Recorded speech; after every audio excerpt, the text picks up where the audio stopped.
سیدنا محمد وعلی آل سیدنا محمد واصحاب سیدنا محمد وبارک وسلم علیہ. السلام علیکم ورحمۃ اللہ وبرکاتہ. آج 4 دن کے بعد ہم سبق شروع کرنے جا رہے ہیں سیرت پاک صلی اللہ علیہ وسلم کا.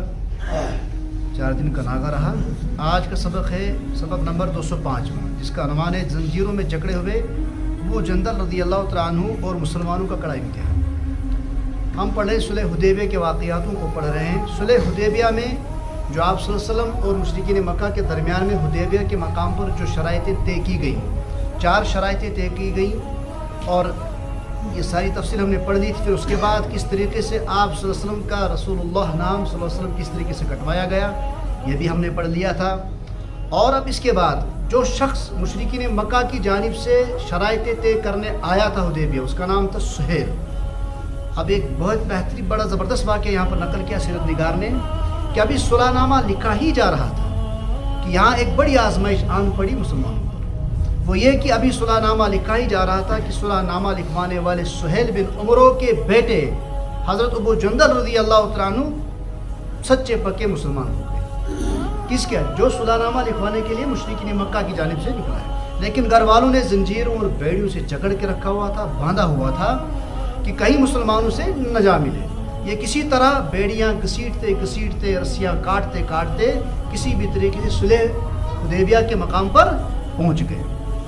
تو مسلمانوں کو دکھایا کہ دیکھو تمہارے ایمانی بھائی کا کیا حال ہے. تمہاری پانی حالت مسلمانوں کی وجہ تو ایمان والی بھائی اس کیا حالت ہے، زنجیروں میں جکڑا ہوں، زخمی ہوں، مجھے اپنے ساتھ لے چلو. نبی اکرم صلی اللہ علیہ وسلم نے سہیل سے کہا جو لکھوا رہا تھا، وہاں شرائطیں طے کروانے آیا تھا مشرکین کہ ابھی صلح نامہ پورا نہیں ہوا. وہی کو صلح نام سون پور کے ہیں سکر احکامہ سدی امس پس پانس چکون لڑکا یہ سہیل کا ہی بیٹا تھا یہ جو مسلمان ہو چکا تھا. دستخط نہیں ہوئے، اس لیے ان کو ہمارے ساتھ جانے دو. سہیل نے کہا بالکل نہیں. اب کس طریقے سے کوئی باپ یہ چاہے کہ میرا بیٹا اس طریقے سے نکل جائے مسلمانوں کے ساتھ ہو جائے جبکہ باپ مشرک حالت میں ہو. تو نبی اکرم صلی اللہ علیہ وسلم نے فرمایا اچھا اسی طرح ایک آدمی مجھے مانگا ہوا دے دو کہ اگر خود کہنا ہے تھے کہہ رہے تھے نفرہ کا یہ تحت نفرین جائیے. اس کے باوجود بھی اس نے نہیں مانا. اس طرح حضرت ابو جندل رضی اللہ تعالیٰ عنہ پھر سہیل کے حوالے کر دیے گئے. یا آؤ تنو آؤ یہ سہیل آئیتا انہوں شرائط میں طے کرنا. اگر مدینہ مکہ پیٹ کا مسلمان گھسیت کوڑی ہے مدینہ، اس کو کیا کرنا ہے مسلمانوں کو؟ اس کو مکہ واپس کرنا ہے. یہی مہم و شرائط کے دستخط اس نے کے مگر اب یہ سہیل کا بیٹا ہے، یہ کس طریقے سے مان لیتا. تو اس نے اتنے بڑے مجمع کے سامنے اس کو ان کو گریباں سے پکڑا اپنے بیٹے کو جو مسلمان ہو چکے تھے اور کہا گھر کی طرف چل، اور پھر ایک تھپڑ بھی مارا.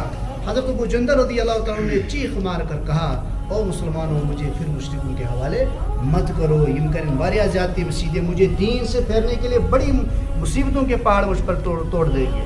صحابہ یہ باتیں سن کر غصے میں بھرے ہوئے تھے لیکن کہیں بھی کیا کہیں.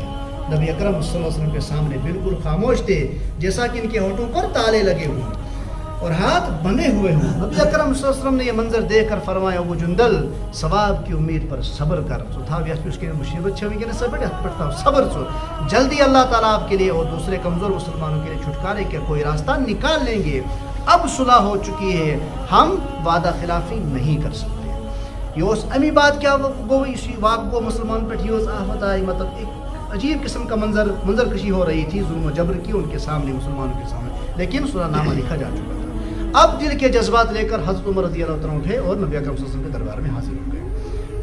یہ میں عمر فاروق صبح تیز ترین یہ میں جذبتی واریہ یہ منوست برداشت گسن.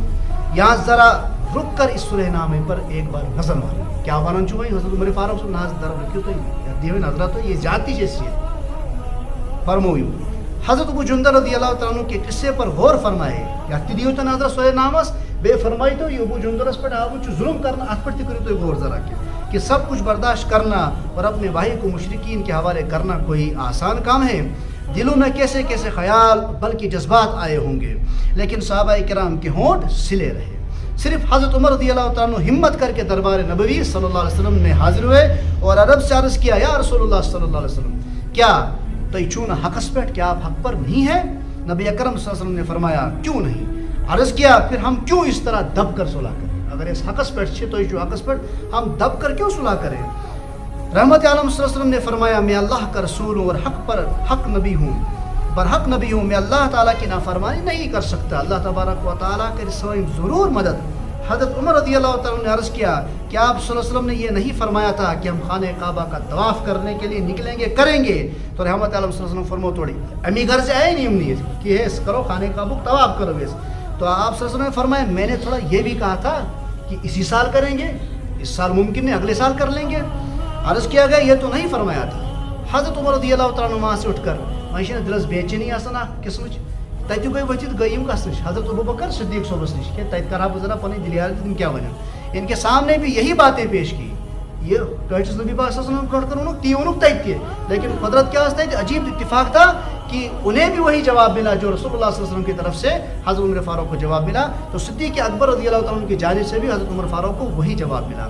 بس آخر میں یہ بات کہی کہ رحمت عالم صلی اللہ علیہ وسلم کا دامن مضبوطی سے پکڑے رکھو یہاں تک کہ موت آ جائے، کیونکہ خدا کی قسم آپ صلی اللہ علیہ وسلم حق پر ہے. اس نازک سبق کل انشاءاللہ ہم پڑھیں گے خدا اپنے رازوں کو خود جانتا ہے.